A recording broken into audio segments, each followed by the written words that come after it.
ভাই বোনেরা কাছে ধরে যে যেখানে বসে আজকের সার্কুলার ভিডিওটি দেখছেন সবাইকে জানাচ্ছি আন্তরিক শুভেচ্ছা। তো চলো দেখে নেওয়া যাক যে আজকের সার্কুলার ভিডিওটি কী হতে চলেছে। তো দেখতে পাচ্ছেন গণপ্রজাতন্ত্রী বাংলাদেশ সরকার নিবন্ধন অধিদপ্তরে একটা নিয়োগ বিজ্ঞপ্তি প্রকাশিত হয়েছে। চলো দেখে নেওয়া যাক যে তারা কী পদে কী কী দিয়েছে। তো দেখতে পাচ্ছেন যে ক্রমিক নাম্বার 1-এ দেখতে পাচ্ছেন পদের নাম হচ্ছে অফিস সহায়ক। এখানে পদের সংখ্যা হচ্ছে 16টি। এখানে কম বেশি হতে পারে, তাই বলতে চেয়েছে। জাতীয় বেতন স্কেল 8,250 থেকে 20,010 টাকা পর্যন্ত 2015 রুলস অনুসারে। এখানে শিক্ষাগত যোগ্যতা হচ্ছে অষ্টম শ্রেণী।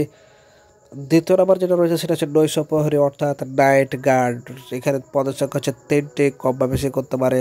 সেক্ষেত্রে হচ্ছে জাতীয় বেতন স্কেল 2015 গ্রেড অনুসারে বেতন পড়বে 8,250 থেকে 20,010 টাকা পর্যন্ত।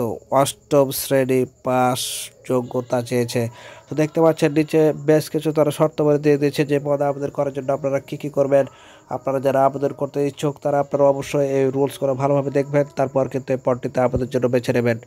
কারণ আবেদন করার সময় যদি কোনো কিছু মিস্টেক হয়ে যায় তাহলে এটার জন্য কিন্তু আপনি দায়ী থাকবেন, কোনোভাবেই কিন্তু আমাদের এই চ্যানেলটি দায়ী থাকবে না। তো এই জন্য আপনারা ভালোভাবে আবেদন করবেন। আপনাদের সব রুলসগুলো আপনারা এখানে তুলে দিলাম যাতে আপনারা সুবিধা হয়। শুরু থেকে শেষ পর্যন্ত ভালোভাবে দেখে শুনে পড়ে তারপরে তখন আপনি আবেদন করবেন, নইলে কিন্তু আপনার আবেদনটি বাতিল বলে গণ্য হবে। তো ভিডিওটি ভালো লাগলে বা আপনার কোনো উপকারে আসলে লাইক কমেন্ট শেয়ার করে আমাদের চ্যানেলটি সাবস্ক্রাইব করে সদস্যরা হবেন। জানিয়ে এখানে বিদায় নিচ্ছি। আল্লাহ হাফেজ।